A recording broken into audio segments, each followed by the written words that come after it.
There I am. All right. Good.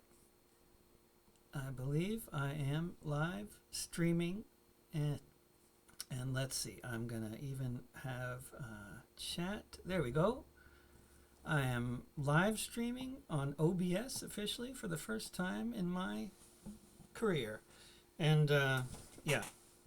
I can see the stream chat window there, so if anybody has any comments or questions, or especially technical advice, like you're too quiet, you're too loud, I can't hear the guitar, any of that stuff, I like that very much.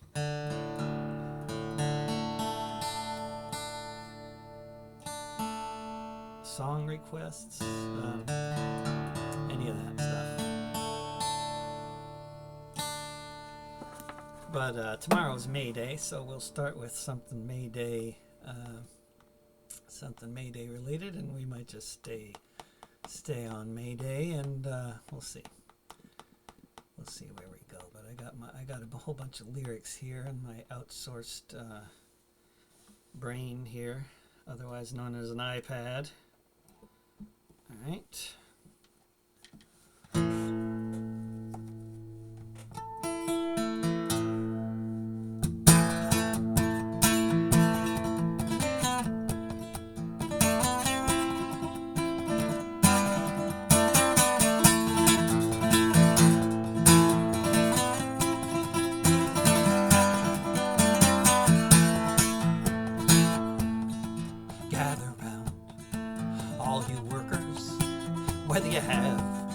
Job or not, you pick the tomatoes, you grow the pot, you stay home, raise the children, you that record the sound, you flip the burgers, all you workers, gather round, all you workers, all of you who pull the shots. Wash the dishes, park the cars in parking lots. You who dig the ditches to put the caskets in the ground. You who clean the bathrooms, all you workers, gather round.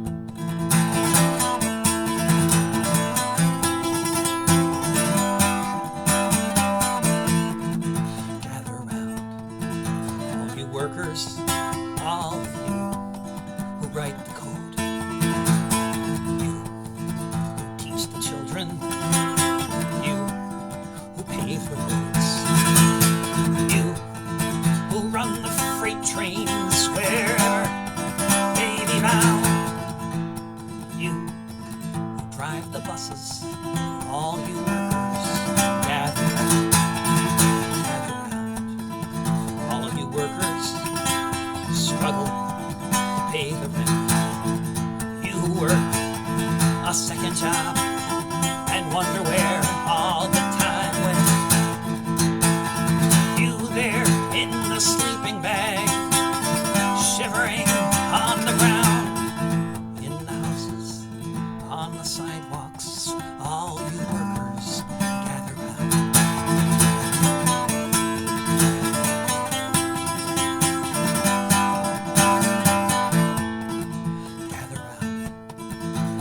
Workers, all you actors on the screen, you who point the cameras and write for the magazines, you who launch the missiles, you who fire from the ground, you fly the helicopters, all you workers, gather round.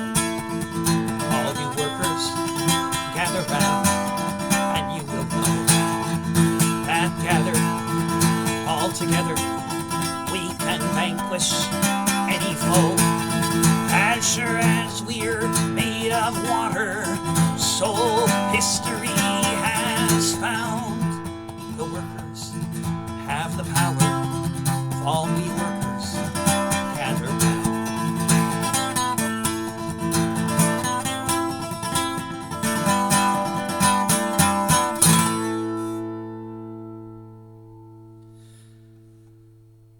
It's a pleasure to be doing a live stream for the new communityrights.us, and it's a fine idea, communities having rights.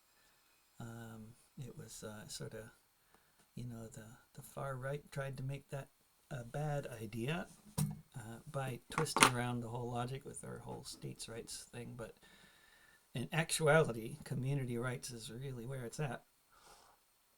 Here in Oregon, as one of many different possible examples of this sort of thing, we just decriminalized all drugs with a statewide referendum that never would have passed if it were up to the politicians.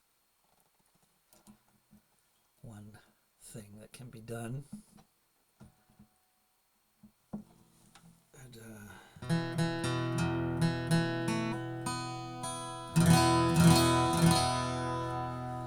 Sticking with the May Day theme. Happy to veer from the May Day theme, but as long as nobody else has any particular requests there on the stream chat on Twitch, I'll just do this song about events leading up to the Palmer raids. More or less a little song about turn of the century.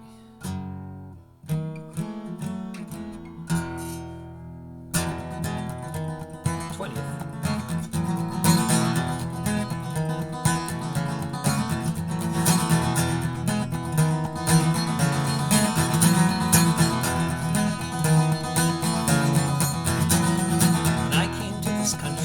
Left Scotland far behind, evicted from the Highlands, told to go and find a new life in America across the Atlantic Sea, where I joined the millions of other refugees who ended up at Ellis Island as the century began. The wretched of the earth from every foreign land. When I came to this country, broken and bereft, I quickly saw I'd have been no worse off if I'd never left.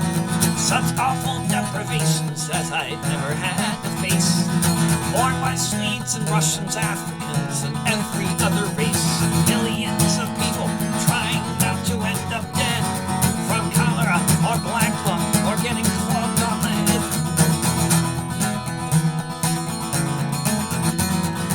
I came to this country to have something on my fork. It was obvious the first thing was to get out of New York. I learned to hop the freight train, some other stiffs and I caught a westbound rattler to give Oregon a try. Signed up for the logging camps, became a timber beast. If I'd stayed there any longer, I'd have surely been deceased. When I came to this country, I worked the copper mines in Butte. I was a candy dancer in Spokane in a candy dancer suit. I heard the rebel girls speak one night in a railway yard. I joined the union right away, got my first red card, became a hobo organizer for the one big union grand, preaching the wobbly gospel across the starving land.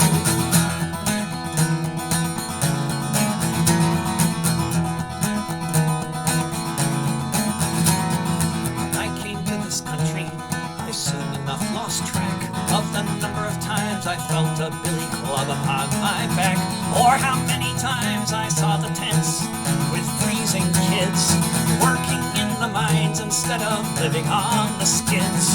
How many times I heard the horrid crying from below of those trapped there in the dungeons with nowhere left to go. When I came to this country, it was a hopeful time of desperation. The red flags flew all across the nation, but when the war began in Europe, we refused to die and kill. We refused to fight a boss's war, serve the boss's will. That's when they got the Legion to burn down our union halls, all across the land where there used to be four walls. I came to this country, I had no great expectations, but I didn't think I'd end up back here awaiting deportation. On a steamship on the Hudson, I watched the sunset fade, with 20,000 others swept up in the Palmer raids. Counting myself lucky that I'm still alive, remembering the moment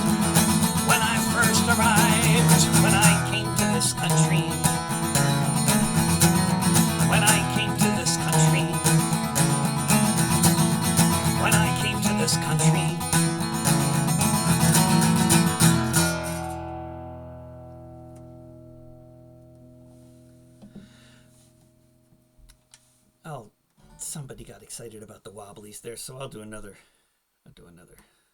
wobbly related song before moving on to other subjects potentially.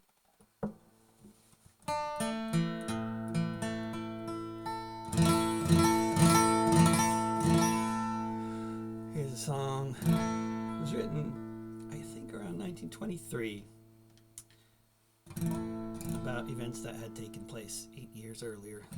Although I think the author took a little bit of artistic license referring to it as 10 years. I don't know.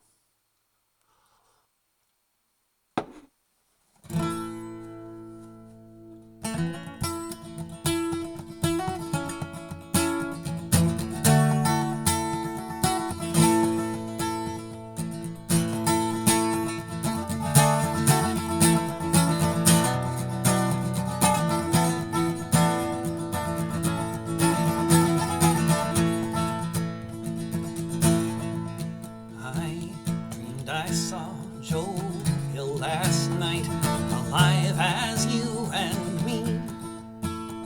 Says I, but Joe, you're 10 years dead. I never died, says he. I never died, says he. The copper bosses killed you, Joe. They shot you, Joe, says I. Takes more than guns to kill man, says Joe. I didn't die, says Joe. I didn't die. Salt Lake Joe, by God, says I. Him standing by my side. But they forgot.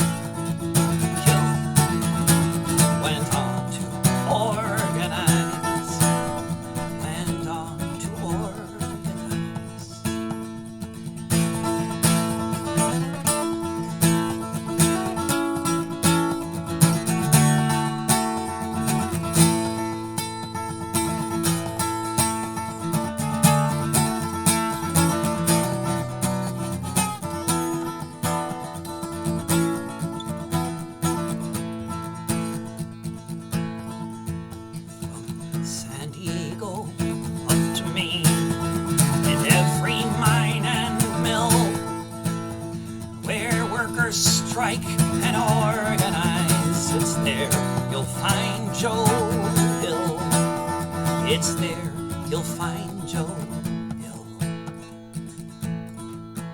I dreamed I saw Joe Hill last night, alive as you and me. Says I, but Joe, 10 years dead. I never died, says he. I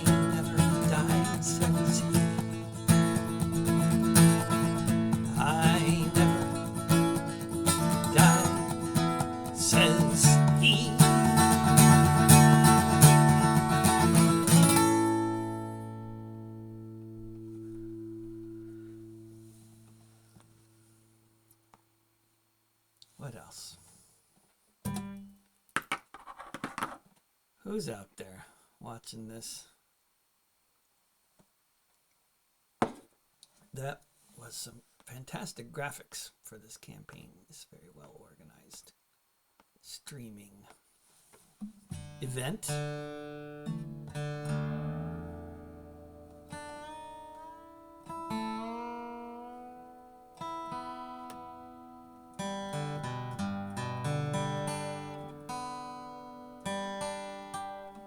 But I think the new Community Rights Twitter account has like 12 followers, so it's a good challenge.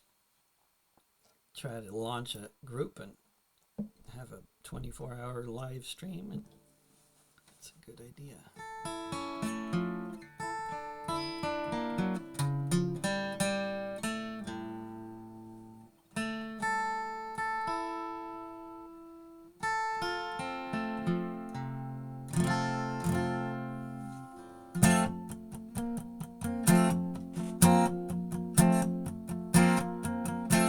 Behind these prison walls,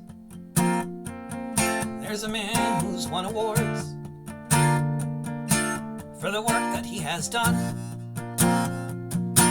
and all that it affords, such as the knowledge of the horrors committed in our name. They can't stop the message, so the messenger gets blamed. Behind these prison walls, in solitary confinement, in a land of rolling hills and royalty and other such refinement, is someone who is a hero. Whistleblowers everywhere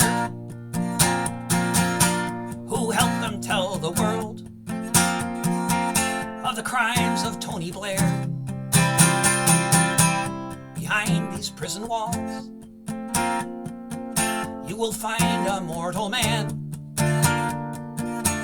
The reason why we know what happened in Afghanistan, when the soldiers of the empire, whose sunset long before, were torturing civilians in their terror war. Behind these prison walls is a part of WikiLeaks, an eloquent orator, but you won't hear him speak. Locked away in silence, one who knows too well how those in power act when there's another war to sell. Behind these prison walls is one who stands accused of exactly what offenses the U.S. has refused to say precisely which, or to try to clear the mist, or to explain how he's not the same as other journalists. Behind these prison walls is a person they deprive of most of the things in life that keep us all alive. A person being tortured as we stand here now, revealing the war crimes. Why, when, where, how? Behind these prison walls, our very right to be informed of what the hell is going on is a teacup in this storm. With knowledge there is power, so the solution by the crown, a 24-hour-a-day indefinite lockdown behind these prison walls.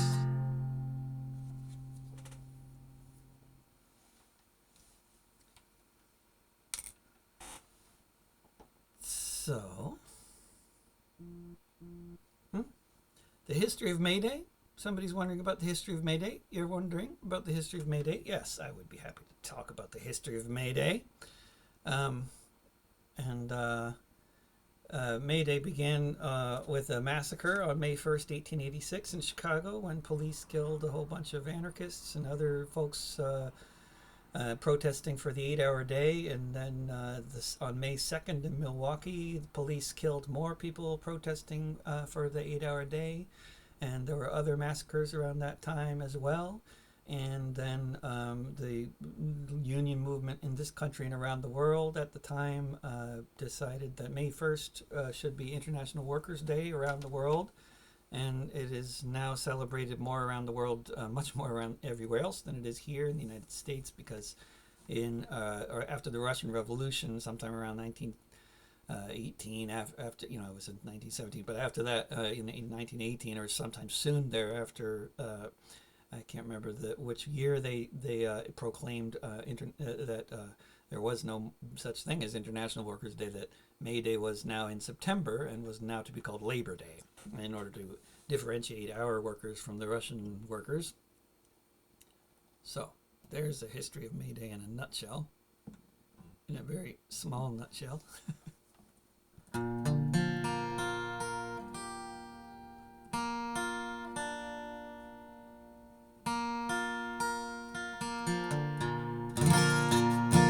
Yes, viewer requests.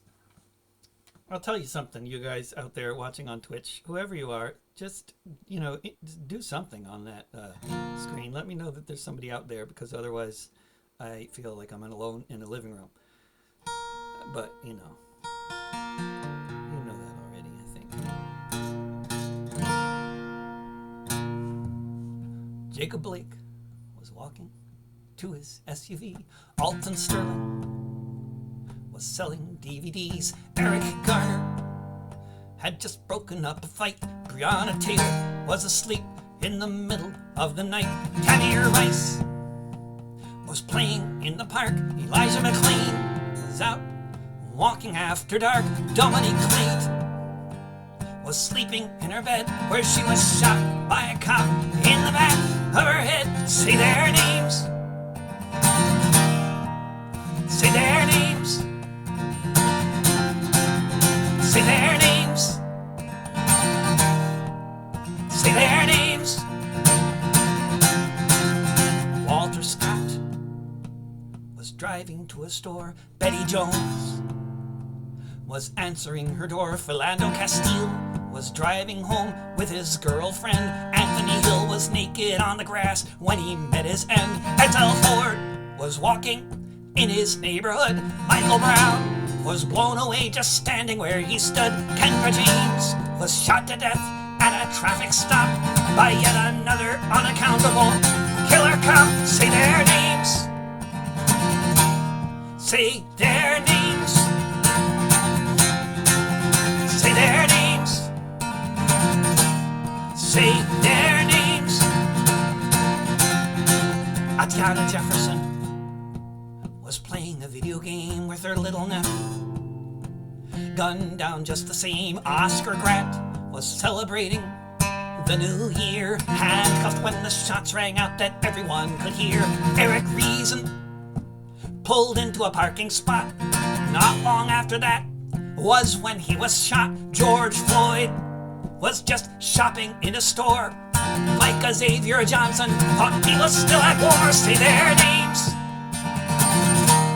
Say their names. Say their names. Say their names. Say their names.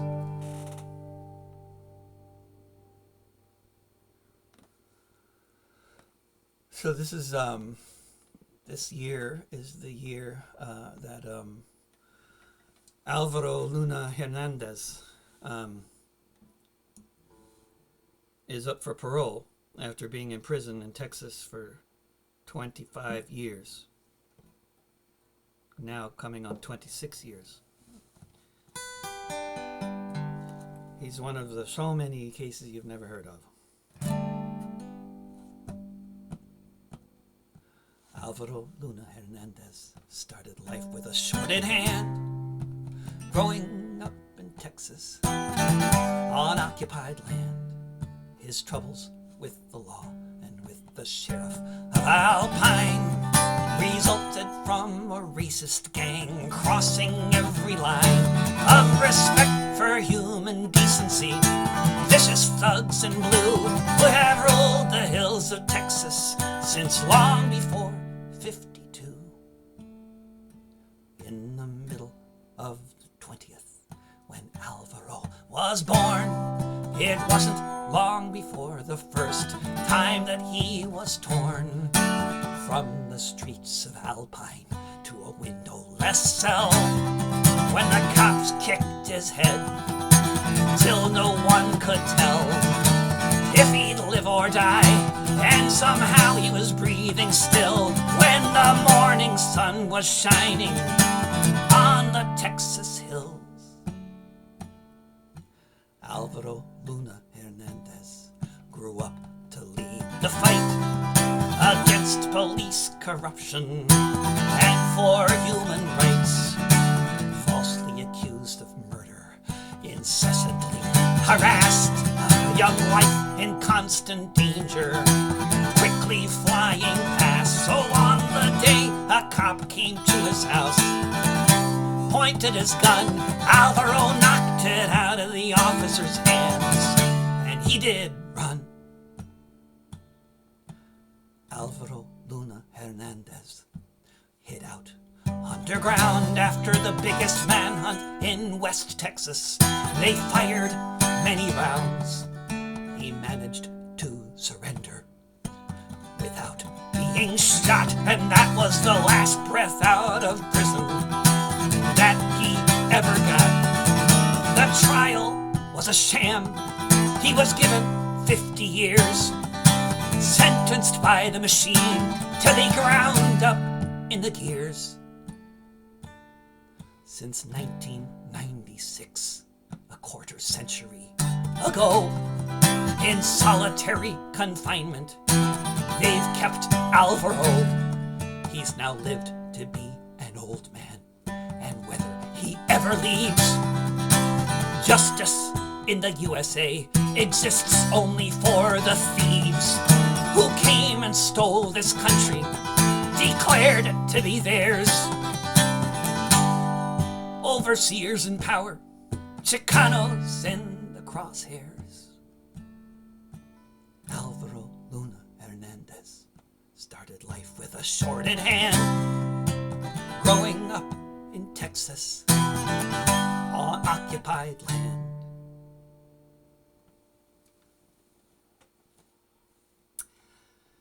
Oh, wonderful. Cold and snowy northern Norway. Well, now, I know you didn't say anything, but now I have to do this song about your beautiful partner and her grandmother, who was liberated from fascism on May 1st,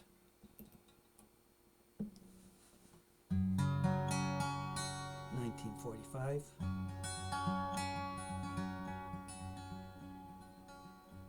By the Red Army.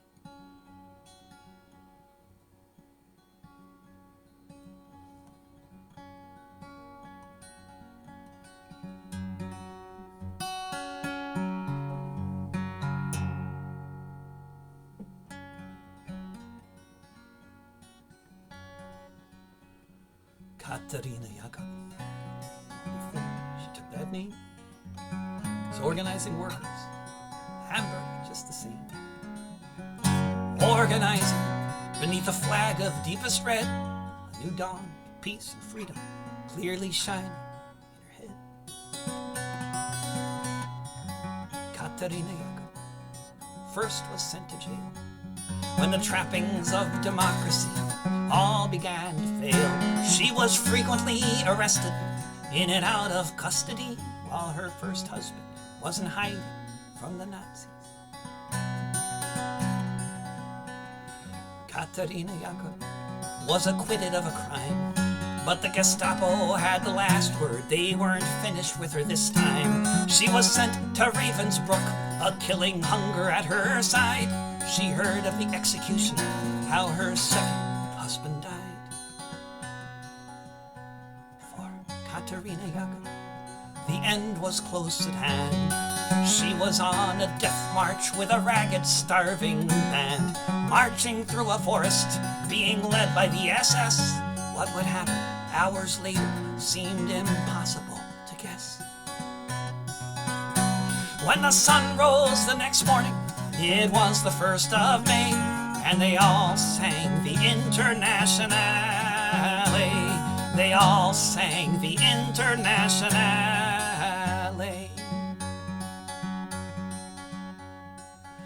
Katerina Jakob thought about her children and the friends and comrades taking care of them, not knowing yet if any of them survived, not knowing that soon she'd see her daughters both alive. Katerina Jakob watched the German soldiers fleeing, streaming from the east, that's what she was seeing. Allied bombers flew above them, she thought they all might die, and then soon there was the silence of all the SS men. When the sun rose the next morning, it was the 1st of May, and they all sang the Internationale. They all sang the Internationale.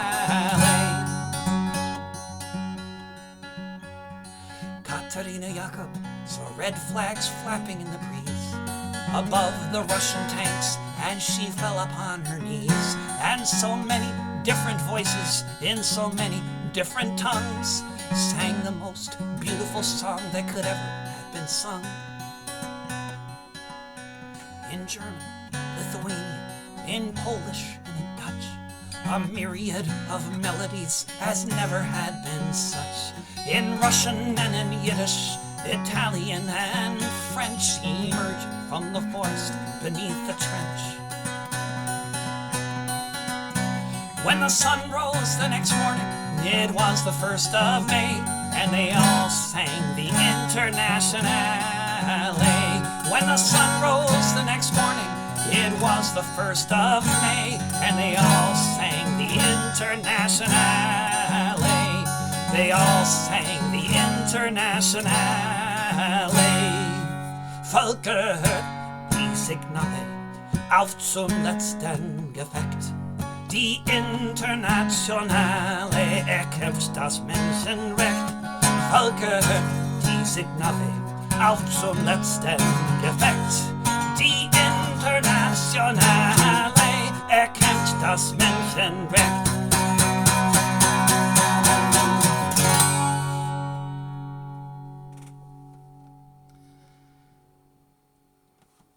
And let's see, looking at this. Yeah, good. Comments, looking at comments. I don't know. What else? What else should I do? I'm just looking through my notes here. How about I don't know, something about pandemics maybe. There's some pretty bad pandemics going around right now.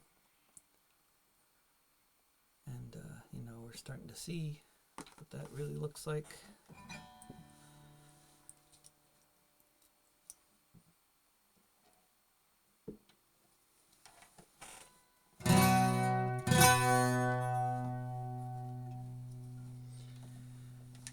If you want to do an exercise, all you people out there from wherever you are in the world, try this.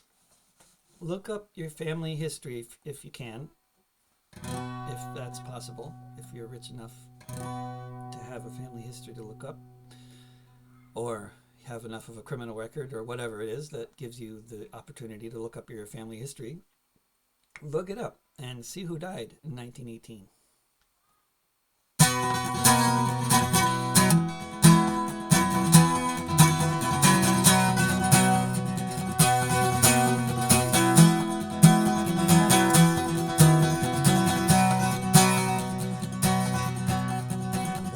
Was raging like the earth had never seen. A whole generation lined up in trenches with killing machines. But aside from a few islands and some mountain peaks, the pandemic killed more people in just 24 weeks. No one knows where it began, speculation's gone on for years. The trenches of Europe is where the deadly strain appears. From packed trains and hospitals around the globe it spread, the war strain of the virus that left so many dead.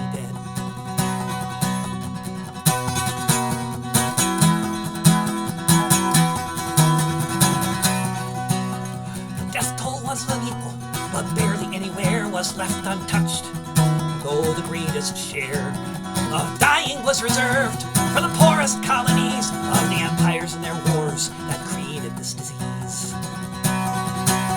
If you have a couple hours, then do something with me. Conduct a little research into your family tree. If you look into it, you won't find long. Quite likely you'll find in 1918 you left an ancestor behind.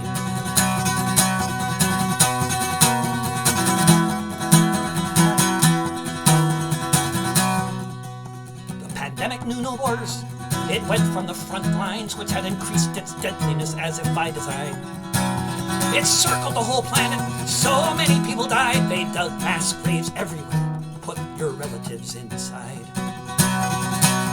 A world war was raging like the earth had never seen. A whole generation lined up in trenches with killing machines. But aside from a few islands and some mountain peaks, the pandemic killed more people in just 24 weeks.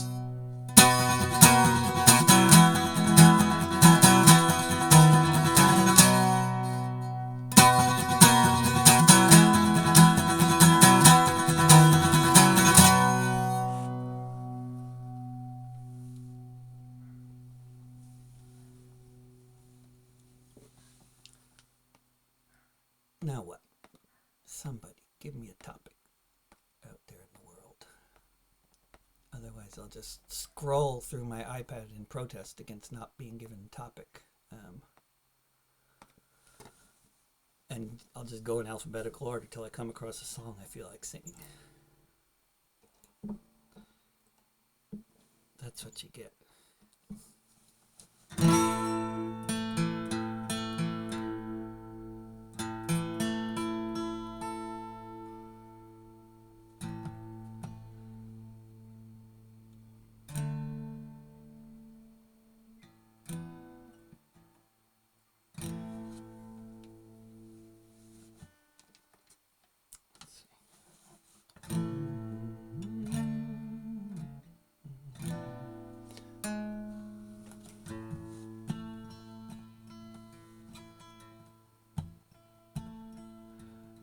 I could live to see the day, say 80 years from now. I could live to be an old man. I sure hope I'd be hearing how today's the beginning of an historic victory. I didn't come in vain to the speech in Normandy.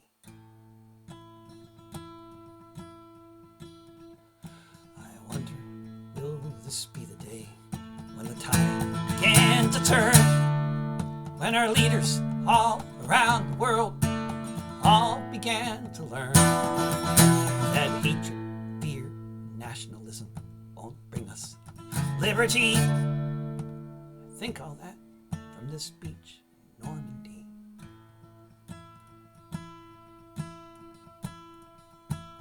And as I look around me, comrades falling everywhere, the very ocean crimson red, shells zipping through the air. I hope at least the next generation might get a chance to see something better than this speech in Normandy. Yes, if I weren't full of bullet holes, about to breathe my last, propellers roaring above me as the planes are flying past, I might not be so worried about the future of humanity if I weren't bleeding here on this beach in Normandy. Lastly, if I could make a toast over my corpse, I'd say, here's to the new world once we make the fascists pay. Here's to a future where all people live in solidarity. As I die here on this beach in Normandy.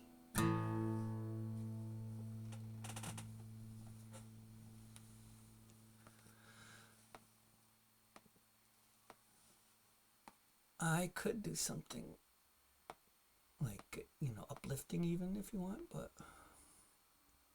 I don't know. What do I feel like doing here? Oh, here we go. We'll do this one.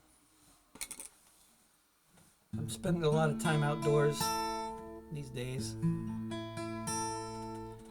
We don't have the right to housing in this country.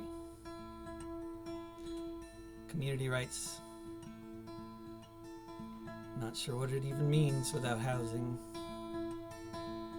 Most basic, fundamental.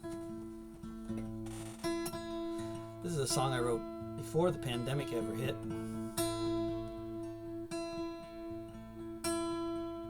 Could have written long before, but I wrote it just a year before. It's on my album Strangers and Friends. It's 2019. Looking around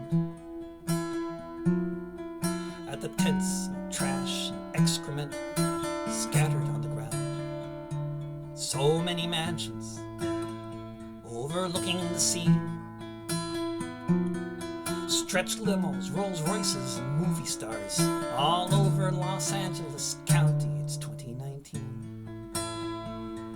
One thing I know is most people wish we could rewind to a couple of decades ago, before the rents tripled. Folk began to move out into their cars, then into their tents, where drivers look on however loudly you shout. It's 2019. But in a black and white photo, it could be 1929. Wherever you go, in every single neighborhood, hungry people wonder why.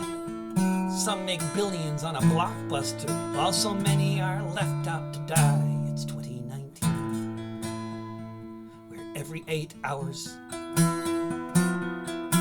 someone is found cold on the sidewalk beneath the glass steel towers in the wealthiest nation in all of human history.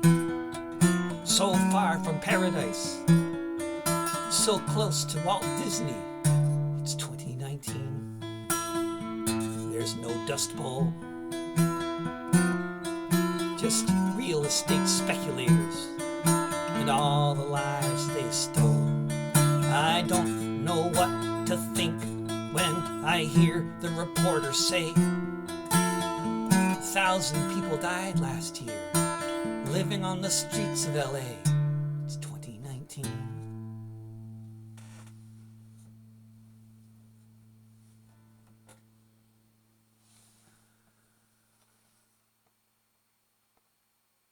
And it's true. Oh, we'll do this one. Haven't done this in a while. I've been writing songs with a wonderful folk punk musician from Olympia named Jane Reynolds, Virtual Bird.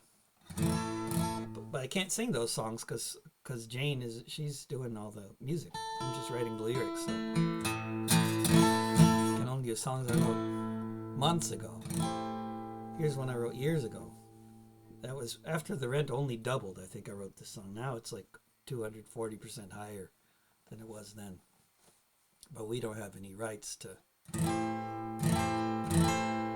affordable housing or housing generally. That's got to change. I wrote this for my landlord, the Randall Group.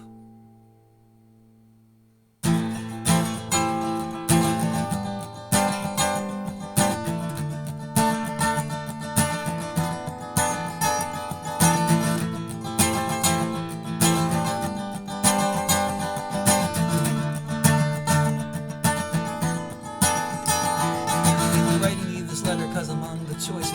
It's probably better than listening to voices raging in my head saying point and shoot, and after you're dead your face meets my boot. I don't know your name, better that way, cause I can't play this game, who knows what I'll say. I feel like I'm burning, I've had it up to here. It's time that you were learning the meaning of fear. I live in these apartments like your private property among your residents. Most of us agree that you're a piece of shit. How does that make you feel? We don't like you one bit, and that's for real. We think you're a thief, but you don't care. Seems your one belief is whatever the market will bear, whatever you can get away with, what you can make us pay. If we ever get justice, you should fear that day. Landlord, landlord,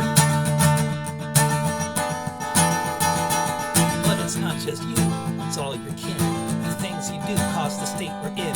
You bribe the politicians so they let you off lead. Now the legal situation's just the one you need. For you to make millions, for profits to be high, but even billions won't be with you when you die. I hope you find the death you seek and meet the devil that you serve. If you live another week, that's more life than you deserve. Landlord. Landlord. In the class war you're waging, there's no question who is winning. But if there's any justice, this is only the beginning. The next act in the play will be written by the tenants, and until your dying day, you'll be paying penance. Your assets will be seized, that's a fucking given.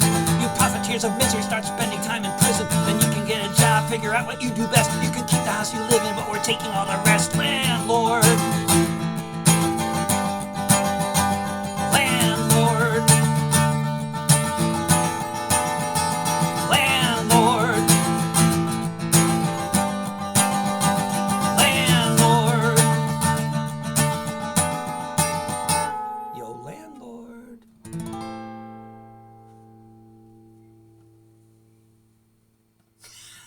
Somebody said, makes you want to be a landlord. Yeah, you're just really into masochism. That's okay. I mean, we'll figure something out there. You can be the landlord. I'll be the rebel.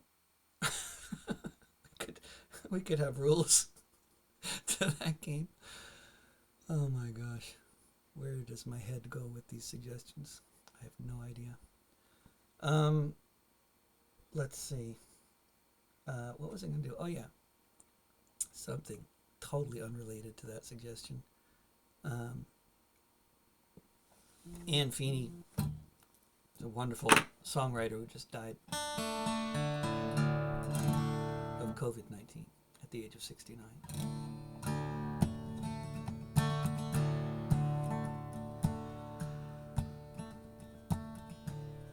Anything on economics? Yes, I do. I'll try to get to that. Let's see, something about economics, ending the song, the whole thing. But now, how come everybody's coming up with these song suggestions in the last 9 minutes? What the heck? Where have you been? I could have fashioned a whole set around those suggestions. Now it's a little late. Dreamed I saw Anne Feeney. It was on a picket line somewhere in the world where the workers did combine, cheering on the strikers with a guitar in her hand, from Oregon to Ireland.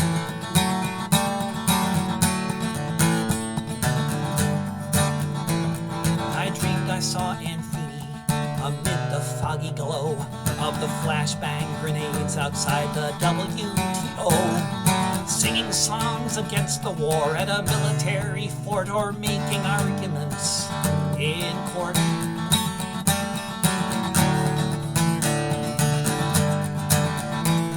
I dreamed I saw Anne Feeney in the Texas hills, singing songs around a torch at Kerrville, crossing every bridge she could with the wheels of a car, with some CDs in the trunk along with a guitar.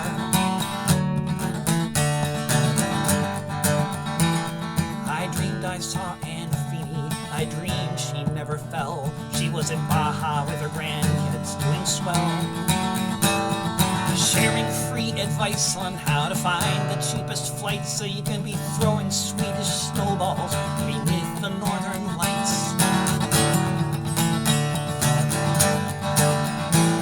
I dreamed I saw Anne Feeney get her first dose of vaccine instead of reading of the people who died of COVID-19 in the New York Times. Nice things that they said, but I so much wish we could have and still here instead.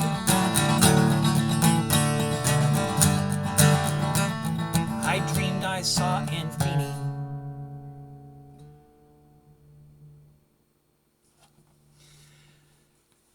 So, you take, okay, economics though. I can do economics. I think I got time for economics and the environment. In fact, in the time I got left, I'm just, for those who are not looking, I'm just responding to the Twitch comments. And let's see.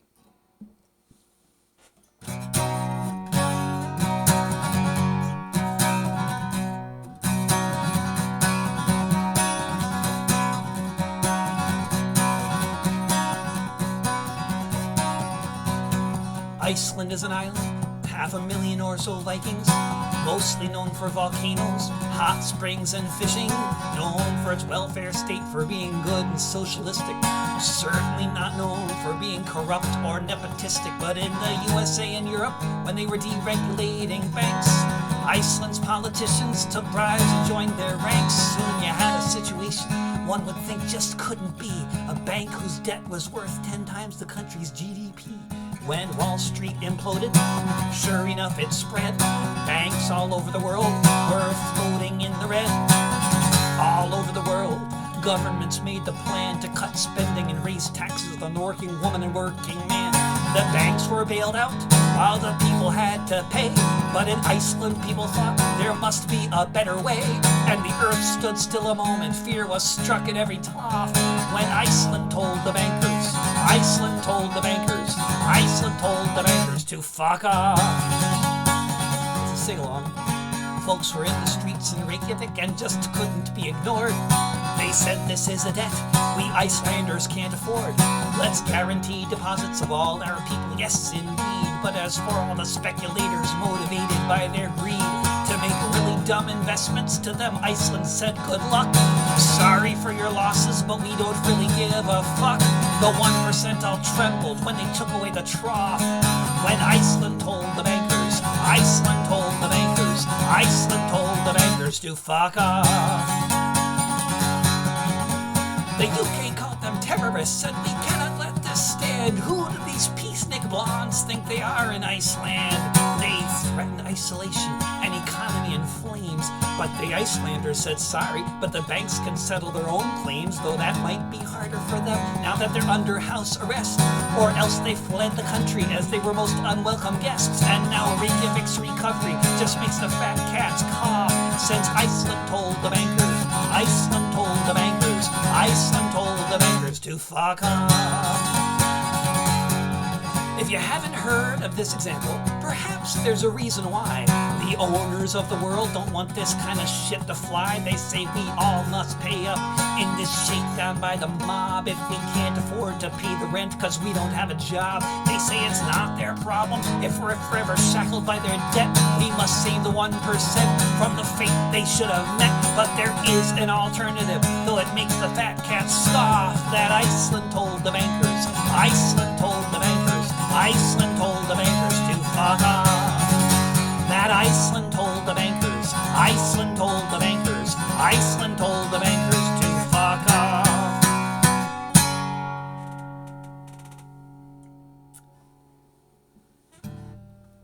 And can I squeeze in St. Patrick Battalion? Yes, I can, but that would come at the expense of a song about the environment. So there you go. But that's what happens with suggestions that come in too late. I was gonna do if there's a tomorrow, so you guys can look that up. That the recorded version is better anyway. It's on Strangers and Friends. If there's a tomorrow, it's my favorite environmental song that I've written lately.